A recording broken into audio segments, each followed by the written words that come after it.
News 4 Jax starts right now with a breaking news alert. Shots fired in an off-duty detective's police car. 3 bullets striking the undercover officer in front of his passenger, his teenage son. Several of the responding officers who heard this undercover detective get on the radio and put out the frightening sounds of "I've been shot." The accused gunman, 19-year-old Kevin Rojas, was captured a short time later by police who shot and wounded him. The teen's upset mother spoke exclusively to News 4 Jax, saying her son acted out of character. Medication? I think that he was on this medication and he was not aware of what was going on, and he just, I don't know. His mental status, I don't know what was going on. Look. Please. Mom. Just within the past 10 minutes, we received a previous booking photo of 19-year-old Kevin Rojas. It's from a January 2015 arrest. Rojas is now being charged with 2 counts of attempted murder. The detective's name has not been released because he works undercover, but we do know he is a veteran of the sheriff's office and has worked there since 2008. The sheriff's office says the detective was shot shortly after 7 this morning beside the railroad tracks on Collins Road, just off Roosevelt Boulevard. The officer was driving his 14-year-old son to school when he pulled over a suspect who had been seen driving erratically. Police say Kevin Rojas got out of his car and immediately started shooting. Investigators say Rojas then stole a truck and was pursued into a neighborhood off Collins Road. Rojas turned down a dead-end street, police say, and plowed the stolen truck into a house. Officers caught up with him and say he refused to drop his gun. That's when they shot him 4 times. He was taken to the hospital and treated. He was then charged with attempted murder, among other things. Our coverage begins with Channel 4's Jim Piggott, who spoke exclusively with Rojas's mother, and he also just spoke with Rojas's roommate. Jim is joining us live. Jim? You know, this is still very much an active scene. This is where Rojas drove that stolen truck, crashed it into a neighbor's house back here, and then went inside his house, and is where police confronted him, and that's where they ended up shooting him. The scene is here. The detectives are still out here at the scene. They're combing through, looking for any evidence to what had happened up here. But I'll tell you, people around here are just very surprised. They heard that gunfire this morning. In fact, just a few minutes ago, the roommates of Rojas just spoke to me. They said that they knew that he was having some problems, that he was upset, that he had a fight with his girlfriend. They said he's been that way for a while, even so much so that they even bought a gun to protect themselves. And it was that gun that was used, they say, to shoot the officer. Here's what one of the roommates, Cole Jackson, just told me. It's shocking. Like I said, never expected. Kevin, I've known Kevin for years. He's been my buddy. We've always been together. And like I said, I was living with him, so we've always been together. And just out of the blue, it's just scary.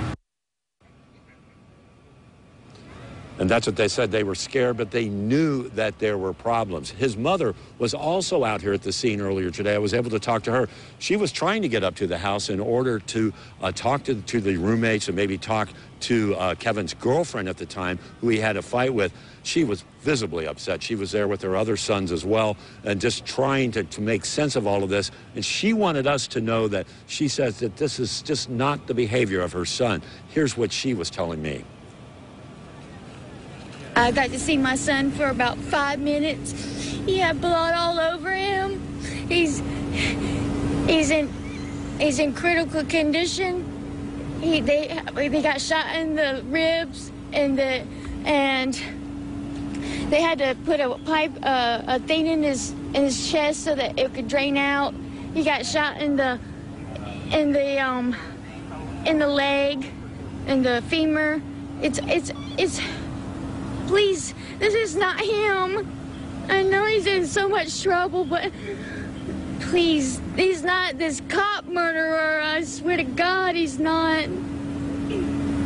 Unfortunately, this happened. He's a young boy and just got caught up in something. His life is gone now because of people giving people guns and medication that they shouldn't have given him. You don't know what kind of drugs it was? Xanax. Right. Xanax, so yeah. Okay. Name it. Name it. No, name it. Anything. Name it. That's what his. Yeah. No. Okay. Got it. Anything. Obviously the family very upset over this, and we heard from the roommates as well, and they were saying that they didn't really see Kevin as a drug user, though they knew that he was in a different state of mind this morning. They said he had made threats before, and they also say that they've called police before out here, but then when they would get there, they say that he would be calmed down.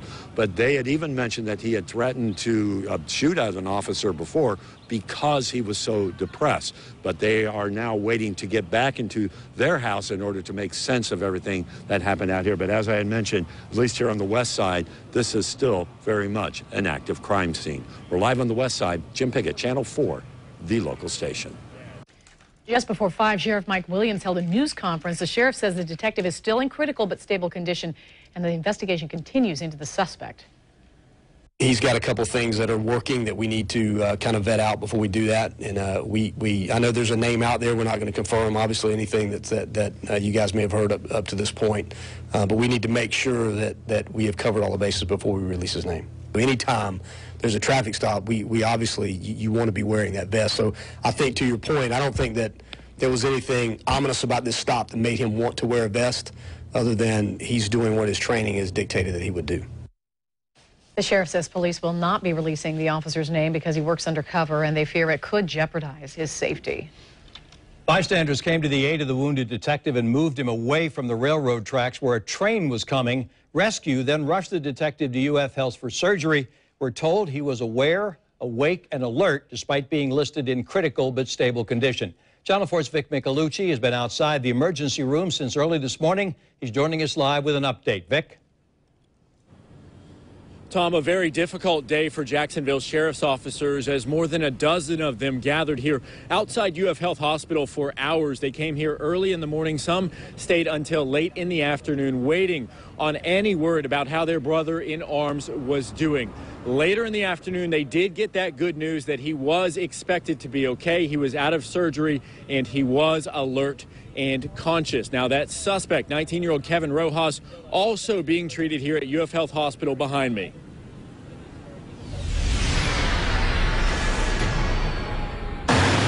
The tense moments lasted for hours as Jacksonville sheriff's officers waited outside UF Health Hospital for any kind of information about their brother in arms. The undercover narcotics detective shot this morning on the west side. If you're one who prays, do so for him. Sheriff Mike Williams and State Attorney Angela Corey visited the ER to check on the wounded officer. Investigators say he was shot at least 3 times in the head, hand, and torso. Thankfully, police say he was wearing a bulletproof vest. The work that these narcotics detectives do, they never know when they're going to start their work, and to have that ballistic vest inside of his car. Rescuers rushed him by helicopter to the hospital, where a team of surgeons and medical experts operated on him. His injuries were life-threatening, leaving his fellow officers to wait and pray for the best. Around noon, we learned the detective survived surgery. He's recovering and expected to be okay. But the road ahead will be a tough one. We know the risk as a law enforcement officer the day we sign up. Just feet away from the police, the suspected shooter's family. His mom and brothers paced outside the emergency room, telling us they were shocked about what happened. This is 19-year-old Kevin Rojas, a man who, until today, had only a minor criminal record. But thankfully, the suspect is in custody and is not out there to do harm to anyone else. And Rojas remains here at UF Health Hospital under heavy police guard. He has been booked into the JSO system, charged with 2 counts of attempted murder and 2 counts of aggravated assault. Now, as far as the detective, we do not know when he will be released from the hospital here, possibly to go to a rehabilitation center. Of course, I'm continuing to try to find out details about his long road to recovery and how the community is reacting to this very difficult situation. Of course, I'll keep you posted. For now, live in Springfield, Vic Michelucci, Channel 4, the local station. Now, as we said, people working near the scene of the shooting heard the gunfire and came to help the wounded detective. Channel 4's Chris Parento spoke with one of those workers and is joining us now live. Chris? Tom, Tom, there are a lot of other houses around the area. One of them across the street is vacant. Two of them, the homeowners tell me, they weren't here at the time. But the officer was parked right near these wooden fence piles back here on the side of the road along with Rojas's car. About 50 yards away, you see that office building down there. There were about a dozen workers from there that came running, according to the company's vice president, when they heard those gunshots. Was this a natural reaction, instincts? Was there any fear going into this? You had just heard gunshots ringing out right outside the building. Yeah, no, we saw that he needed help and really didn't think twice about it and jumped right in there and did what we could and lended a hand until the help arrived. Merritt Partridge is the vice president of Partridge Well Drilling. He was one of the workers who rushed to the officer who had been shot 3 times. I need help. Santa, I need help. Partridge says he saw 2 cars, the one with bullet holes and the Cadillac police say the suspect was driving, parked on the side of the road. Inside the officer's car, his teenage son, who witnessed the entire thing. He was very quiet, scared, I'm sure, but he was in the car for the most of the event, but he was handling it very well, and but he was very quiet throughout the whole incident. Partridge says it looked like the officer was trying to get his bulletproof vest off when they got there to help him. He told me he's proud of the job everyone did to try to help keep the officer alive. It was surreal. I mean, like I said, we were very happy to help any way we could, and we just didn't really think twice about it. And we're very appreciative of what law enforcement does for us in the community, and it's our small part, and we would do it again if we had the opportunity to do. Did you guys know there was a train that was coming? We did. When we arrived on scene, there was no indication that a train was coming, but obviously as it got closer, we were hearing it. So we kind of took into action and made the moves and moved the vehicle and him off the tracks.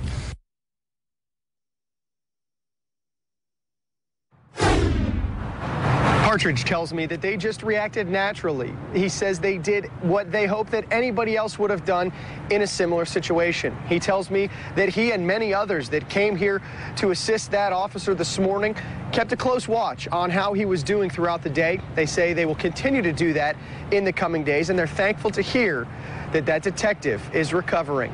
Live on the west side, I'm Chris Parento, Channel 4, the local station.